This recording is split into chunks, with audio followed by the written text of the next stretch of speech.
إن الحمد لله نحمده ونستعينه ونستغفره ونعوذ بالله من شرور أنفسنا ومن سيئات أعمالنا من يهده الله فلا مضل له ومن يضلل فلا هادي له وأشهد أن لا إله إلا الله وحده لا شريك له وأشهد أن محمدا عبده ورسوله إلا وأنتم مسلمون يا أيها الناس اتقوا ربكم الذي خلقكم من نفس واحدة وخلق منها زوجها وبث منهما رجالا كثيرا ونساء واتقوا الله الذي تساءلون به والأرحام إن الله كان عليكم رقيبا يا أيها الذين آمنوا اتقوا الله وقولوا قولا سديدا يصلح لكم أعمالكم ويغفر لكم ذنوبكم ومن يطع الله ورسوله فقد فاز فوزا عظيما اللهم صل على محمد وعلى آل محمد كما صليت على إبراهيم وعلى آل إبراهيم إنك حميد مجيد اللهم بارك على محمد وعلى آل محمد كما باركت على إبراهيم وعلى آل إبراهيم إنك حميد مجيد سبحانك لا علم لنا إلا ما علمتنا إنك أنت العليم الحكيم رب اشرح لي صدري ويسر لي أمري واحلل عقدة من لساني يفقه قولي أما بعد فأعوذ بالله من الشيطان الرجيم من همزه ونفخه ونفثه بسم الله الرحمن الرحيم فإذا نفخ في الصور نفخة واحدة وحملت الأرض والجبال فدكتا دكة واحدة فيومئذ وقعت الواقعة. ان آیات سے قیامت کے قائم ہونے کا ذکر ہوتا ہے. اس سے قبل اللہ رب العزت نے چند قوموں کے لیے دنیا کے عذاب کا ذکر کیا. قوم ثمود پر ایک چیخ مسلط ہوئی اور قوم عاد پر خطرناک آندھی مسلط ہوئی اور فرعون اور اس کے حواری غرق ہوئے. قوم نوح بھی طوفان میں غرق ہوئی اور قوم لوط جس کی پوری بستی کو اٹھایا گیا آسمان تک پہنچایا گیا اور وہاں سے نیچے پٹخا گیا. تو یہ مختلف قوموں کے عذاب ہیں دنیا کے. اب قیامت کے وقوع کا ذکر ہے اور یہ بتانا مقصود ہے کہ قیامت کا عذاب انتہائی اشد، انتہائی سخت، جو عذاب علیم، عذاب مہین اور عذاب عظیم ہے اور کسی صورت قابل برداشت نہیں ہے. تو فرمایا کہ فَإِذَا نُفِخَ فِي الصُّورِ نَفْخَةٌ وَاحِدَةٌ، پس جب پھونکا جائے گا صور میں، نفخۃ پھونکنا، واحدہ ایک ہی، صور میں ایک ہی بار پھونکا جائے گا.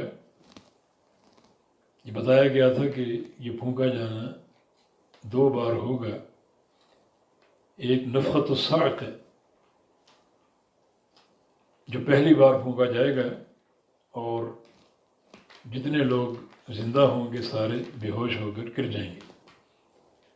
ان کے کلیجے جو ہیں وہ تھرتھرا اٹھیں گے اور اس آواز کو برداشت نہ کر پائیں گے اور بے ہوش ہو کر گر جائیں گے.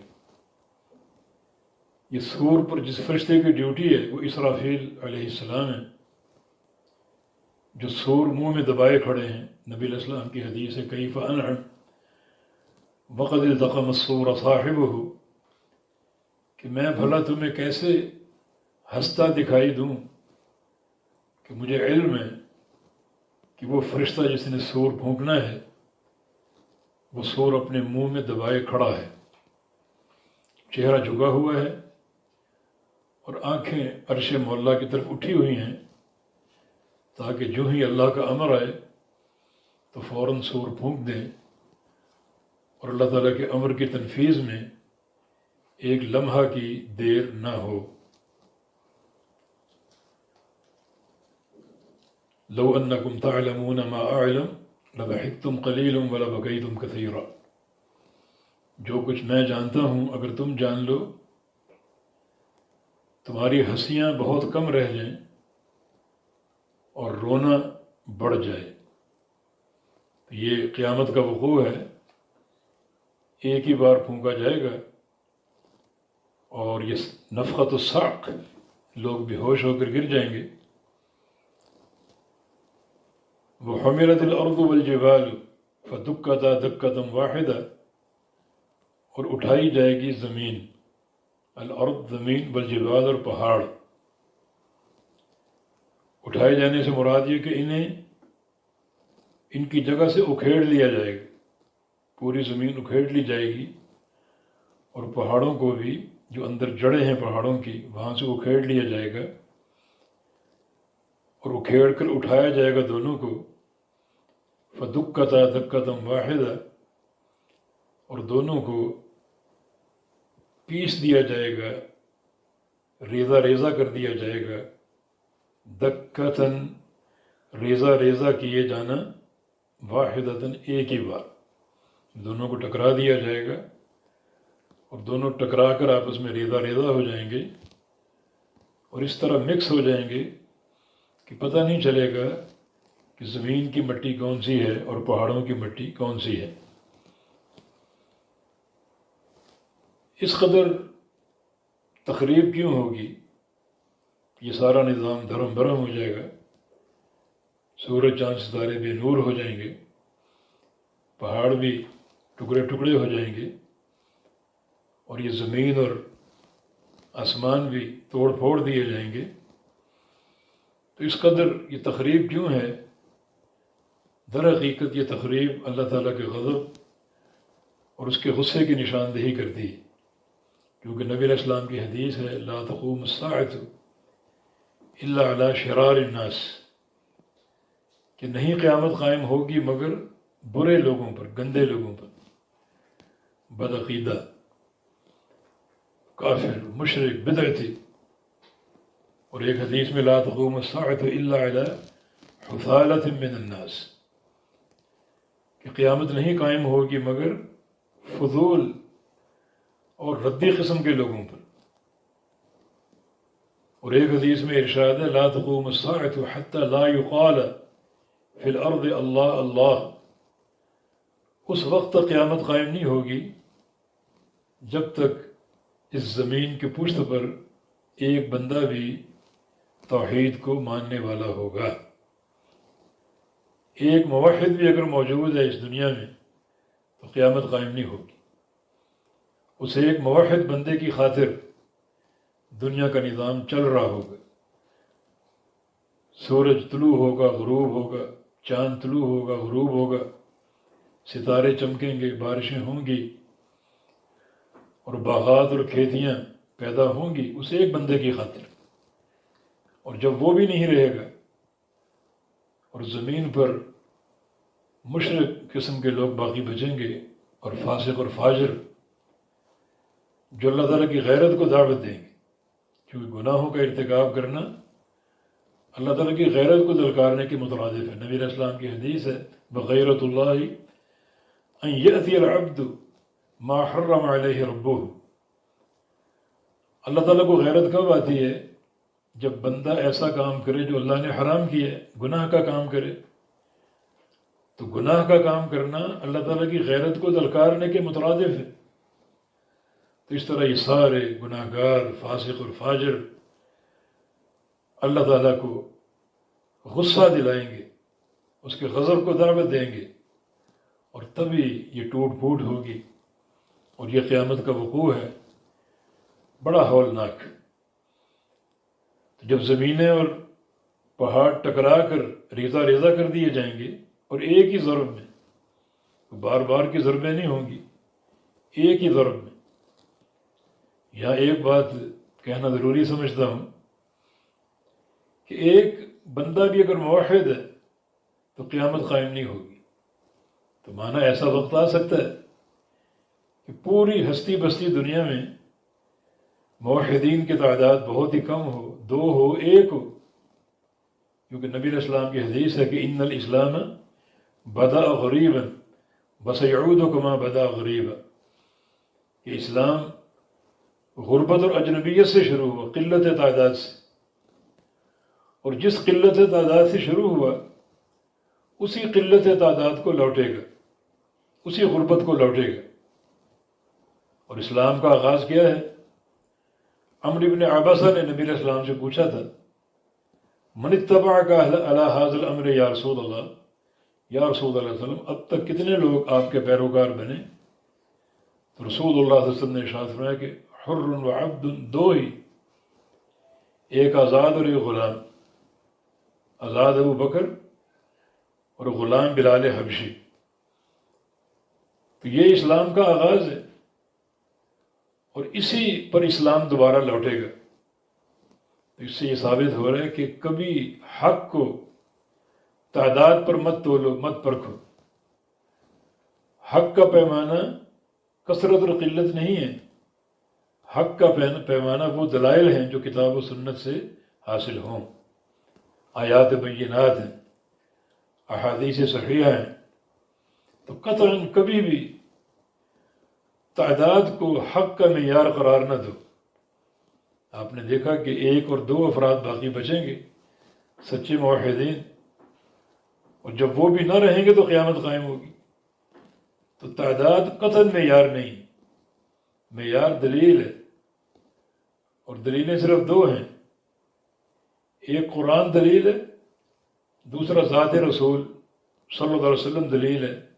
آپ کا فرمان، آپ کا عمل، حتیٰ کہ آپ کی خاموشی، اٹھنا جاگنا، سفر و حضر، سب دلیل ہے، اور آپ کی خوشی، آپ کی غمی، کوئی حالت آپ کی دلیل سے خارج نہیں۔ اکتب فوالذی نفسی بیدہ لا یخرج من لسانی الا الحق، میری بات لکھا کرو۔ آپ نے عبداللہ بن عمر سے کہا، اس ذات کی قسم جس کے ہاتھ میں میری جان ہے، میری زبان سے کبھی حق کے سوا کچھ نہیں نکلتا۔ تو یہ معیار ہے، کبھی تعداد کو معیار نہ بنانا۔ تو اس قیامت کے وقوع کے تصور سے اور منظر سے یہ نقطہ بڑی آسانی سے سمجھ میں آ سکتا ہے۔ تو جب یہ زمین اور آسمان ٹکرا کر توڑ دیے جائیں گے، ریزہ ریزہ کر دیے جائیں گے، فَيَوْمَئِذٍ وَقَعَتِ الْوَاقِعَةُ، تو اس دن واقع ہو جائے گی واقع ہونے والی، یعنی قیامت۔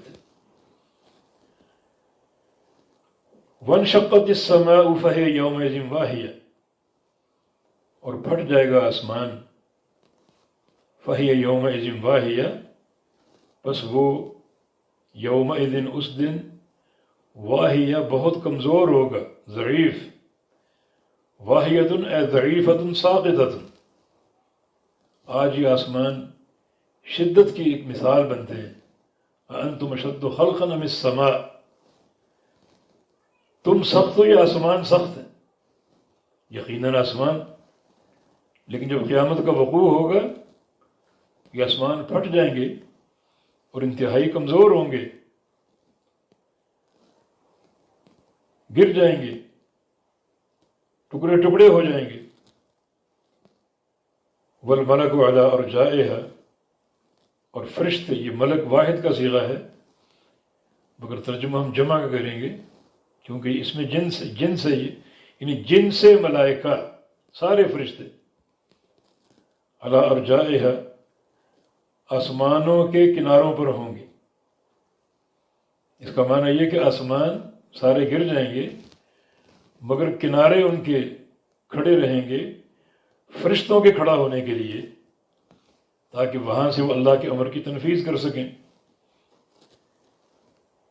تو والملک علی ارجائها، اور فرشتے آسمانوں کے کناروں پر ہوں گے، وَيَحْمِلُ عَرْشَ رَبِّكَ فَوْقَهُمْ يَوْمَئِذٍ ثَمَانِيَةٌ، اور اٹھائیں گے عرش ربک، تیرے رب کا عرش، فوقہم اپنے اوپر، یومئذ اس دن، ثمانیۃ آٹھ فرشتے۔ آج اللہ تعالیٰ کے عرش کو 4 فرشتوں نے اٹھا رکھا ہے، اور بڑے یہ قوی الجثہ اور بڑے ہی مضبوط یہ فرشتے ہیں۔ ایک حدیث میں رسول اللہ صلی اللہ علیہ وسلم کا فرمان ہے کہ اذن لی ان احدثکم عن ملک من الملائکۃ حملۃ العرش، کہ آج اللہ نے مجھے اجازت دی ہے کہ میں تمہیں ان فرشتوں میں سے ایک فرشتے کا تعارف کراؤں جو فرشتے اللہ کا عرش اٹھائے ہوئے ہیں، جو حاملین عرش ہیں 4 فرشتے، ان میں سے ایک کا تعارف کراؤں۔ فرمایا کہ ما بین شحمۃ اذنہ الی عاتقہ مسیرۃ 700 عام، اس فرشتے کی کان کی لو سے لے کر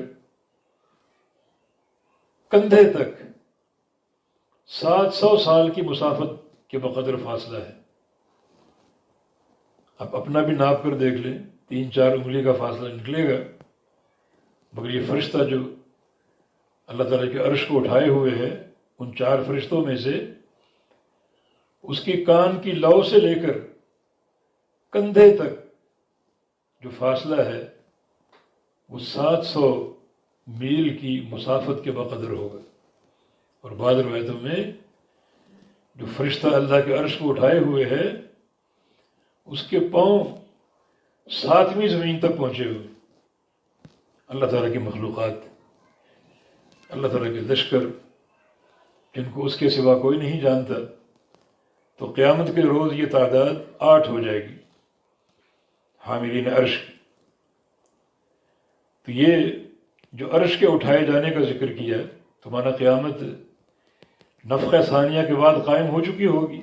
یہاں اختصار ہے، نفخہ اولیٰ میں دنیا بے ہوش ہوگی، اور نفخہ ثانیہ جب ہوگا، دوسری بار پھونکا جائے گا، تو سارے بے ہوش شدہ انسان اور سارے جو مردے ہیں جو شروع سے اب تک چلے آ رہے ہیں، فوت ہو کر دفن ہو چکے، وہ سب بھی قبروں سے اٹھیں گے، اور یہ اسرافیل جو سور پھونکنے والے فرشتے ہیں، یہ سب سے آگے آگے ہوں گے، اور پوری خلق ان کے پیچھے ہوگی، اور بہت جلدی میدان محشر میں جمع ہو جائیں گے۔ یہ موقف تو 2 نفخے، ایک نفخۃ الصعق بے ہوشی کا، دوسرا نفخۃ النشور لوگوں کے اٹھائے جانے کا، اور تیسرا الموقف میدان محشر میں کھڑا ہونے کا، اور چوتھا مرحلہ حساب و کتاب کا، جو ہر شخص کو اللہ تعالیٰ کو دینا ہے۔ ہر شخص اللہ کے سامنے کھڑا ہوگا اور اللہ تعالیٰ کو حساب دے گا۔ فَلَنَسْأَلَنَّ الَّذِينَ أُرْسِلَ إِلَيْهِمْ وَلَنَسْأَلَنَّ الْمُرْسَلِينَ، ہم جس طرح تمام امتوں کے ایک ایک فرد سے سوال کریں گے، اسی طرح ہر نبی سے بھی سوال کریں گے۔ اس عدالت کا سب کو سامنا ہے، حتیٰ کہ انبیاء کو بھی۔ انبیاء نے بھی آنا ہے، سامنے کھڑا ہونا ہے، اور اللہ تعالیٰ کے سوالوں کا جواب دینا ہے۔ اس لیے فرمایا کہ یومئذ تعرضون لا تخفی منکم خافیہ، اس دن تعرضون، تم پیش کیے جاؤ گے، لا تخفی منکم خافیہ، یہ حالت بیان ہو رہی ہے، تو جملہ حالیہ ہے، یہ محل نصب میں، اس دن تم پیش کیے جاؤ گے، اور حال یہ ہوگا کہ لا تخفی، نہیں پوشیدہ ہوگی، نہیں چھپ سکے گی، منکم، تم سے، خافیتن، کوئی چھپنے والی چیز۔ تم سے مراد تمہارے عمل، تمہارے قول، تمہاری باتیں، تمہارے دلوں کے بھید، کوئی چیز پوشیدہ نہیں ہوگی۔ اللہ ہر چیز جانتا ہے، ہر چیز سامنے پیش ہوگی، اور تمہیں پتہ چل جائے گا کہ کوئی چیز مخفی نہیں، کوئی چیز چھپی نہیں ہے۔ اللہ تعالیٰ ہر چیز کو جانتا ہے اور ہر چیز کو اللہ تعالیٰ سامنے لائے گا، اور تم پر یہ بات واضح ہو جائے گی کہ کوئی چیز پوشیدہ نہیں ہے۔ تو یہ اللہ تعالیٰ پر پیشی کا معاملہ جو بڑا ہی خطرناک اور سنگین ہے۔ امیر المومنین عمر بن خطاب رضی اللہ تعالیٰ عنہ گاہے گاہے اپنے عمال کو، گورنروں کو جو مختلف مقامات پر تفویض تھے اور مقرر کیے گئے تھے، انہیں خط لکھا کرتے، نصیحتیں کیا کرتے۔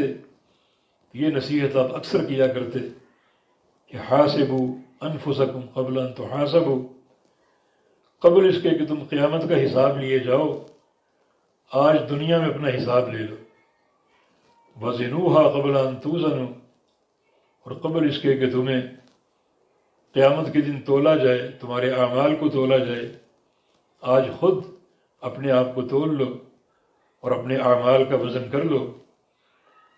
وتجہزوا للعرض الاکبر، اور سب سے بڑی پیشی کی تیاری کرو۔ سب سے بڑی پیشی اللہ تعالیٰ خالق و مالک اور جبار و قہار کے سامنے پیش ہونا، اس کی تیاری کر لو۔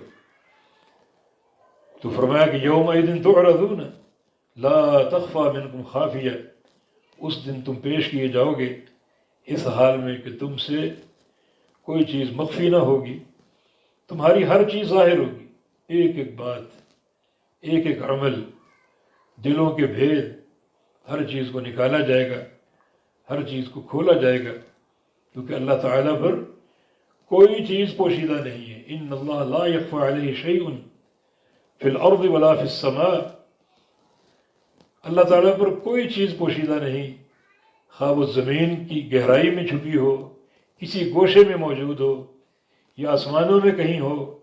اتنے وسیع آسمان، اتنی وسیع زمینیں، کسی کونے میں، کسی گوشے میں کوئی بھی چیز موجود ہو، مخفی ہو، پوشیدہ ہو، اللہ تعالیٰ پر مخفی نہیں ہے۔ اور اللہ تعالیٰ کتنا اوپر ہے، اللہ رب العزت بڑی بلندی پر ہے، اس کی رفعت اور اس کا علو، اس کی حقیقت کو وہی جانتا ہے۔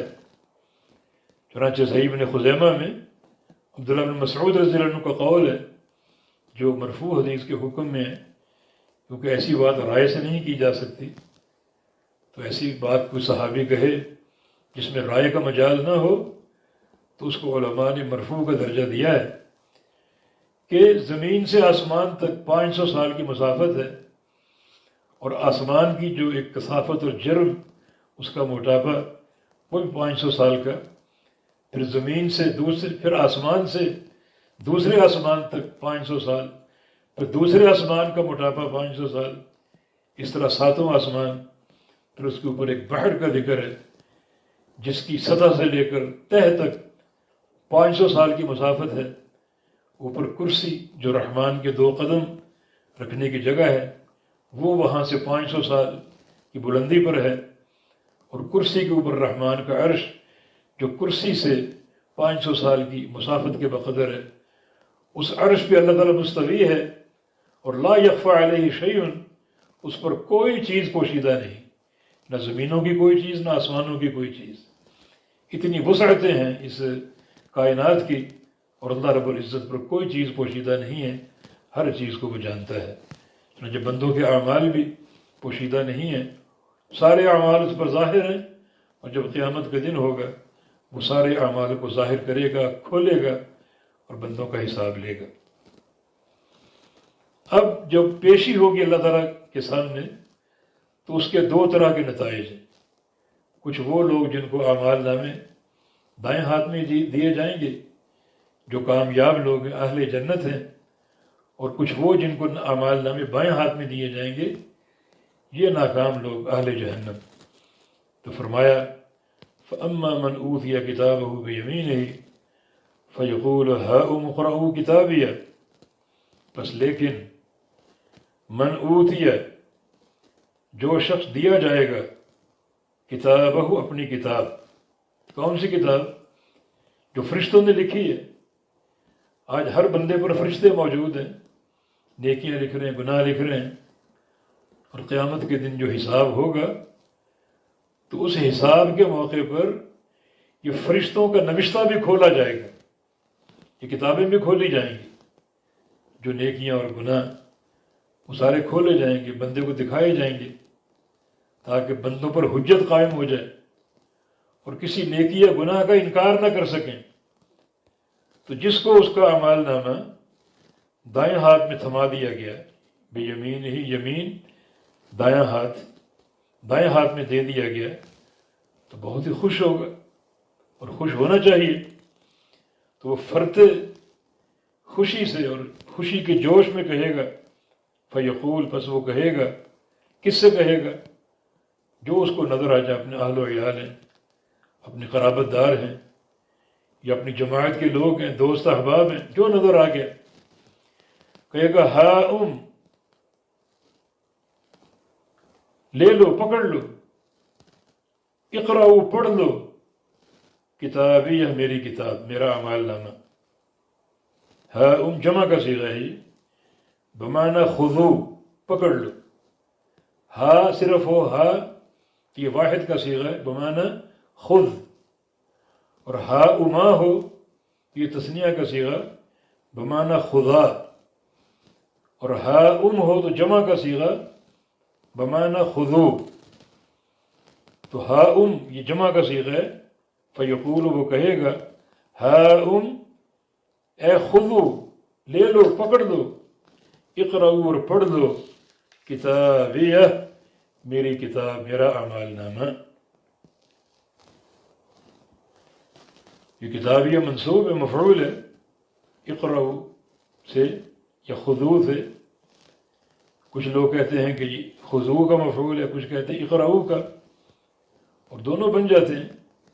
اور جن کا یہ خیال ہے کہ اقرأوا کا مفعول ہے، تو وہ قرب کو لیتے ہیں کہ کتابیہ زیادہ قریب ہے اقرأوا سے۔ تو اصل میں کتاب ہی ہے، متکلم یا متکلم کے ساتھ، کتاب مضاف اور یا مضاف الیہ، کتابی۔ یہ جو ہا اس پر داخل ہے، یہ ہائے سخت کہلاتی ہے، ہائے سخت۔ تو ہائے سخت جو ہے وقف میں نہیں پڑھی جائے گی۔ جب آپ ہائے سخت جو ہے، جب اس کو آگے ملائیں گے تو نہیں پڑھی جائے گی، اور جب وقف کریں گے تو پڑھی جائے گی۔ تو کتابیہ وقف اور پڑھی جا رہی، تو اصل میں کتاب ہی ہے۔ تو وہ کہے گا خوشی سے کہے گا، ہا یہ ہائے سخت جو ہے یہ کئی الفاظ کے ساتھ ہے، کتابیہ، آگے حسابیہ، انی ملاق حسابیہ، آگے سلطانیہ، یہ سب ہائے سخت ہیں جو وقفاً ثابت ہوتی ہیں، موجود ہوتی ہیں، پڑھی جائیں گی، لیکن وصلاً معذوف ہو جاتی ہیں۔ اصل میں یہ سب کتابی، حسابی، سلطانی، جس میں یہ متکلم جن کی طرف یہ سارے اسم مضاف ہیں۔ انی ظننت انی ملاق حسابیہ، بے شک میں، ظننت یقین میں تھا، یقین رکھتا تھا، انی بے شک میں، ملاقات کرنے والا ہوں، ملنے والا ہوں اپنے حساب سے، اللہ تعالیٰ کو حساب دینا ہے، تو مجھے اس بات کا یقین تھا، تو اس کی میں تیاری کرتا رہا۔ تو ظننت بمعنی یقین ہے، بمعنی یقین، انی ملاق حسابیہ، کہ بے شک میں ملنے والا ہوں اپنے حساب سے۔ اللہ تعالیٰ نے جو کتاب و سنت میں خبر دی حساب و کتاب کی، مجھے اس پر یقین تھا، اور میں اس کی تیاری میں لگا رہا، اور آج میں کامیاب قرار پایا ہوں۔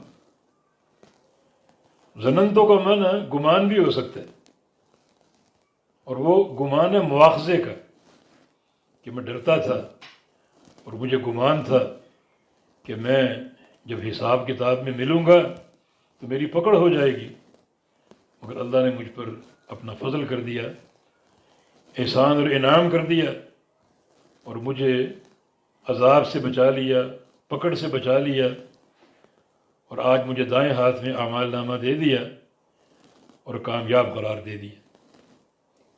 فَهُوَ فِي عِيشَةٍ راضیہ، وہ شخص جس کو دائیں ہاتھ میں اعمال نامہ دیا گیا، فی عیشت، ایک ایسی زندگی میں ہوگا، راضیہ جو بڑی پسندیدہ ہوگی، راضیہ بمعنی مرضیہ، پسندیدہ زندگی۔ فَهُوَ فِي عِيشَةٍ راضیہ، تو وہ شخص فی عیشت، ایک ایسی زندگی میں رہے گا، راضیہ جو بڑی پسندیدہ ہوگی ہر لحاظ سے، کھانا پینا پہننا، محلات، کوٹھیاں، نہریں، حوریں، ہر طرف نعمتیں ہی نعمتیں ہوں گی، اور بڑی اس کی زندگی پسندیدہ ہوگی۔ دنیا میں نعمتیں میسر ہیں مگر وہ پسندیدہ زندگی نہیں ہے۔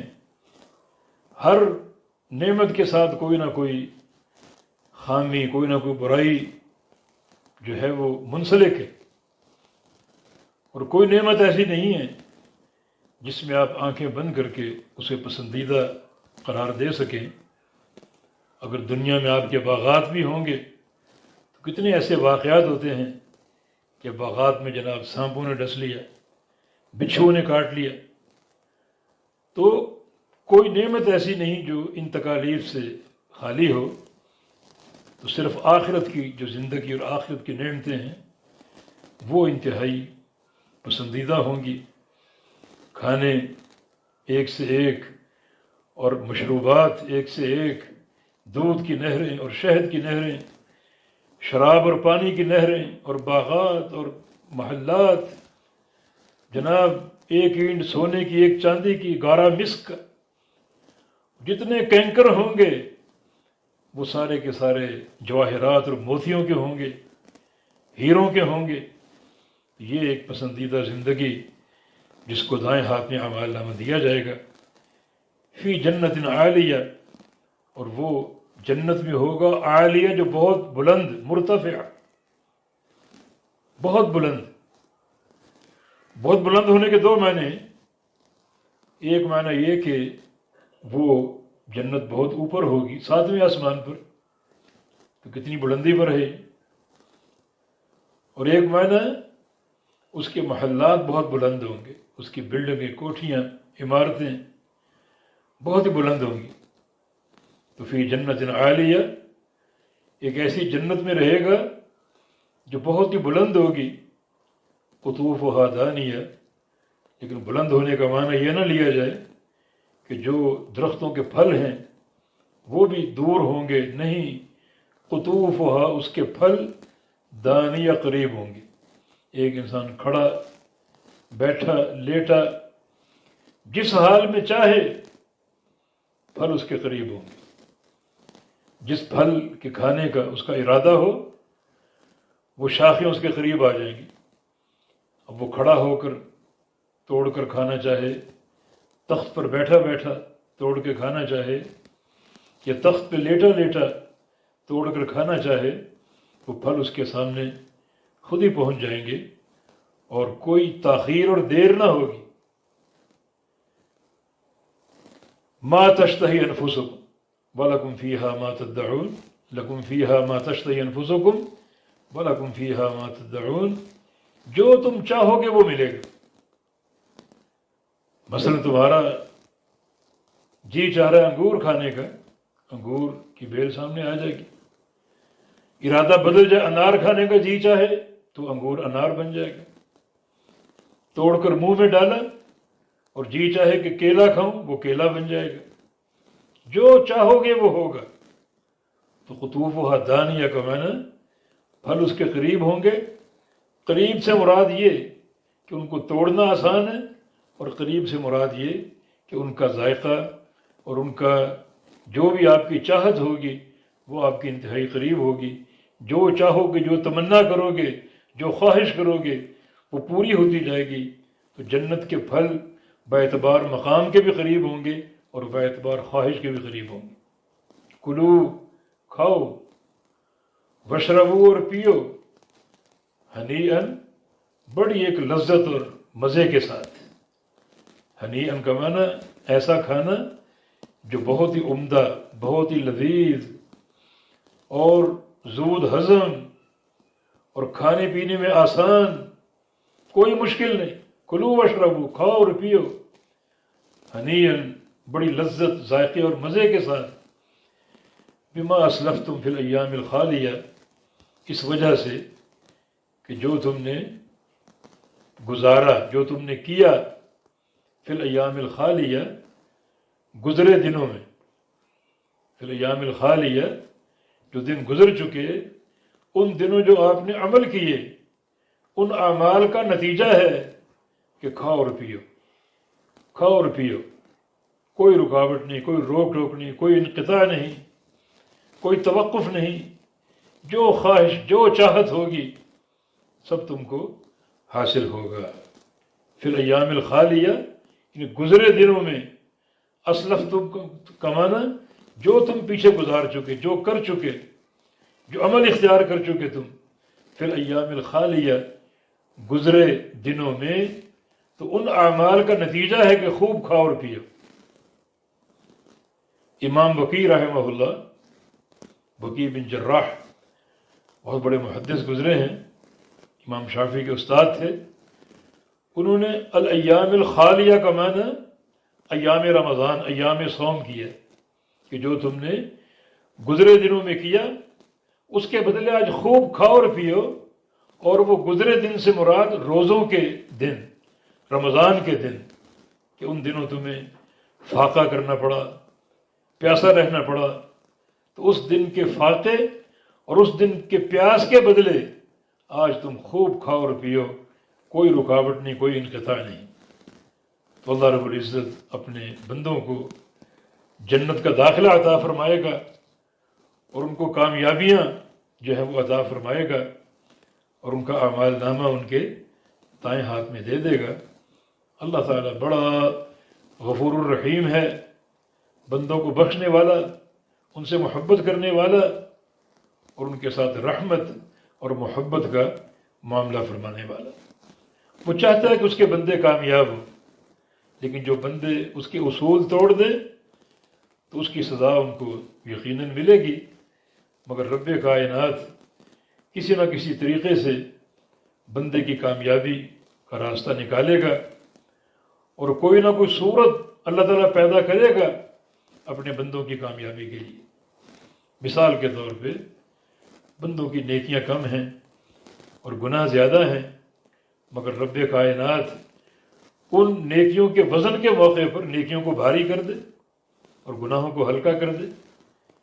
جیسے وہ شخص جس کے پاس 99 گناہوں کے رجسٹر ہوں گے قیامت کے دن، اور نیکی کوئی بھی نہیں ہوگی، اور وہ مایوس ہو جائے گا، تو اللہ تعالیٰ فرمائے گا کہ بلا ان لک عندی حسنہ، میرے بندے تیری ایک نیکی میرے پاس ہے، میں نے سنبھال رکھی ہوئی ہے، اس کو نکال کر تولتے ہیں تیرے گناہوں کے ساتھ، تو ایک پرچی ہوگی، وہ اس کو تولا جائے گا گناہوں کے 99 دفاتر کے ساتھ۔ اور نبی علیہ السلام کا ارشاد گرامی کہ ثقلت البطاقہ، وہ پرچی بھاری پڑ جائے گی، بطاشت السجلات، اور رجسٹر اور دفاتر ہلکے پڑ جائیں گے۔ کہ اللہ تعالیٰ ایک صورت بنا لی کہ وہ اس پرچی میں کیا ہوگا، اشہد ان لا الہ الا اللہ واشہد ان محمدا عبدہ ورسولہ۔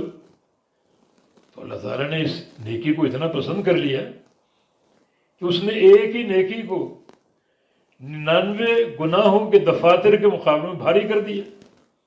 کیوں؟ اللہ تعالیٰ کو اس کا عقیدہ ایسا پسند آ گیا، اس کی توحید کی قوت ایسی پسند آ گئی کہ اللہ رب العزت نے اس کی کامیابی کی صورت بنائی کہ وزن اعمال میں اس نیکی کو اتنا بھاری کر دیا کہ گناہوں کے 99 دفاتر کے پرخچے اڑ گئے، اتنا بھاری کر دیا۔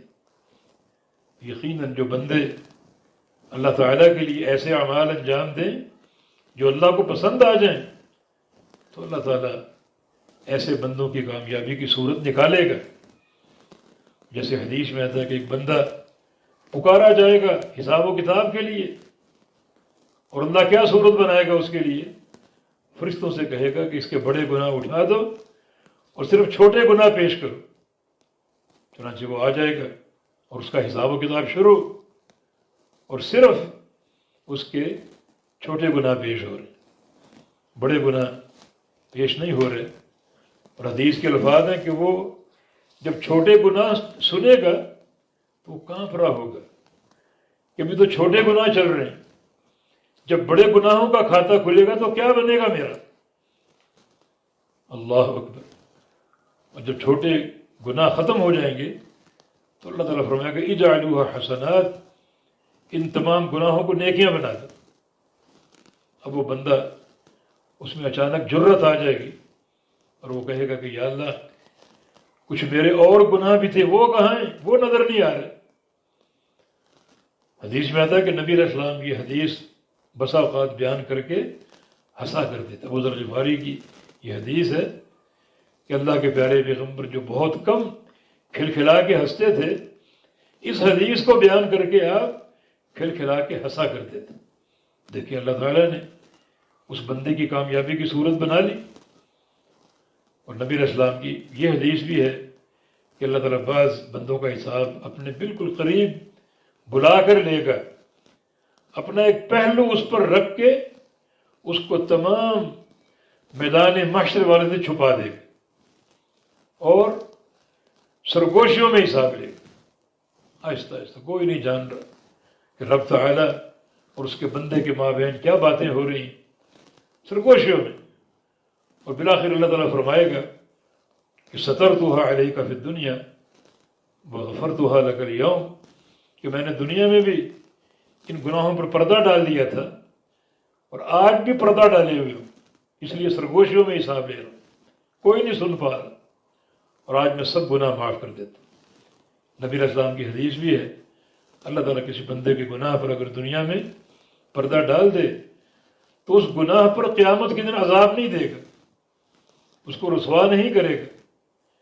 جب وہ گناہ میں پکڑا گیا اللہ نے تب رسوا نہیں کیا تو بعد میں کیسے کرے گا؟ یہ بہت سی صورتیں اللہ تعالیٰ بنائے گا اپنے بعض بندوں کی بخشش کے لیے اور بعض بندوں کی کامیابی کے لیے۔ تو ہمیں چاہیے کہ ہم اسی طرح کے منہج کو اختیار کریں، ایسے اعمال ہوں جو ہمارے اور ہمارے رب کے مابین ہوں، جس میں کسی کی ریاکاری شامل نہ ہو، کسی کا دکھاوا شامل نہ ہو، اور اللہ تعالیٰ کو وہ عمل اگر پسند آ گیا تو پھر وہ ایک ہی عمل بندے کی کامیابی کے لیے کافی ہو جائے گا، اور اللہ تعالیٰ اس بندے کی کامیابی کی تدبیریں فرمائے گا اور کوئی نہ کوئی صورت نکال لے گا اس بندے کو کامیاب قرار دینے کے لیے۔ آگے ان لوگوں کا ذکر ہے جن کا اعمال نامہ بائیں ہاتھ میں تھمایا جائے گا۔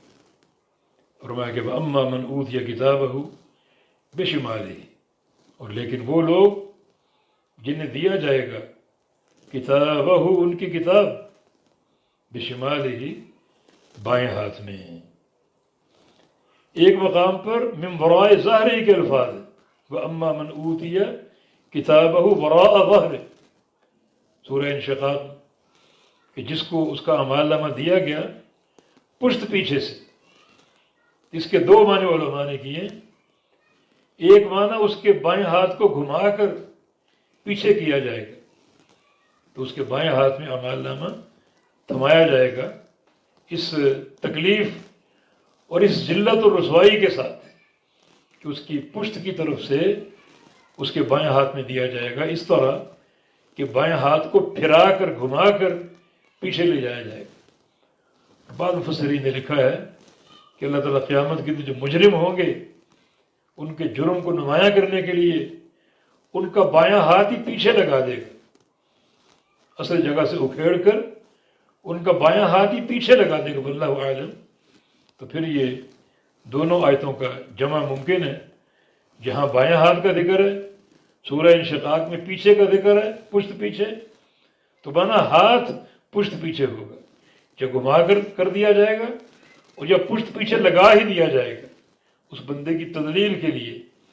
تو فرمایا کہ وَأَمَّا مَنْ أُوتِيَ كِتَابَهُ، اور لیکن جو شخص دیا گیا اپنی کتاب، اپنا اعمال نامہ بشمال ہی بائیں ہاتھ میں، فیقول، تو وہ کہے گا یا لیتنی، اے کاش میں لم اوت کتابیہ، نہ دیا جاتا اپنا اعمال نامہ، کاش مجھے میرا اعمال نامہ نہ دیا جاتا،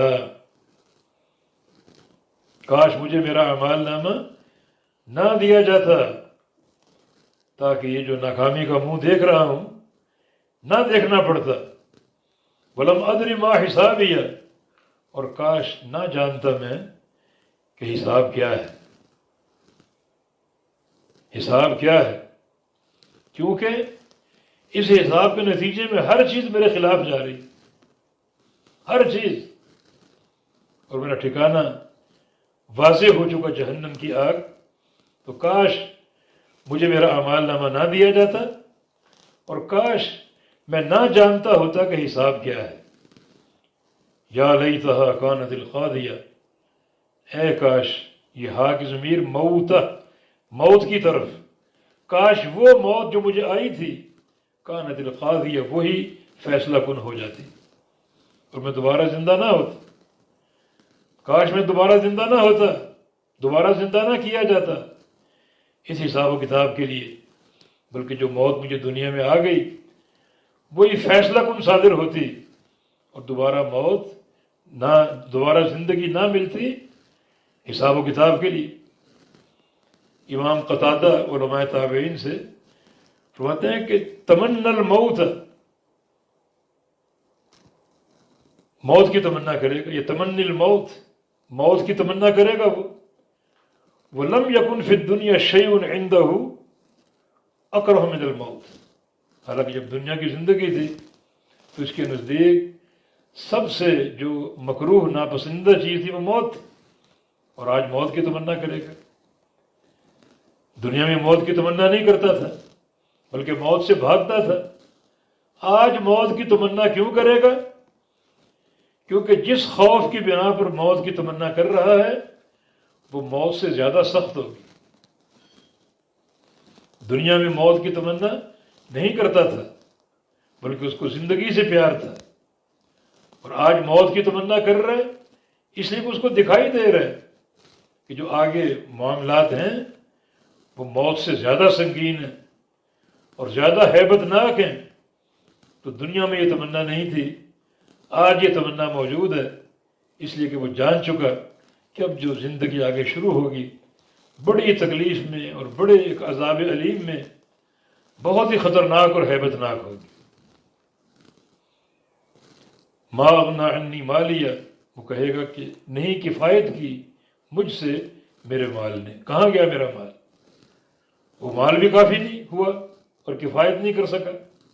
ما اغنی عنی مالیہ، یہ ما نافیہ، نفی کا ترجمہ، ما اغنی نہیں کفایت کیا، نہیں کافی ہوا، عنی مجھ سے، یا نہیں کام آیا مجھے، مالیہ میرا مال، یا یہ ما استفہامیہ بنا لو، ما اغنی عنی مالیہ کہ میرا مال آج کس کام آیا، اتنے خزانے ڈھیروں میرے پاس موجود تھے اور وہ مال کس کام آیا، کسی کام نہ آ سکا، اور میں اس عذاب میں جھونکا جا رہا ہوں۔ ہلاک عنی سلطانیہ، مجھ سے ہلاک ہو گئی سلطانیہ، میری حکومت، بادشاہت، سلطنت، یا پھر حجت۔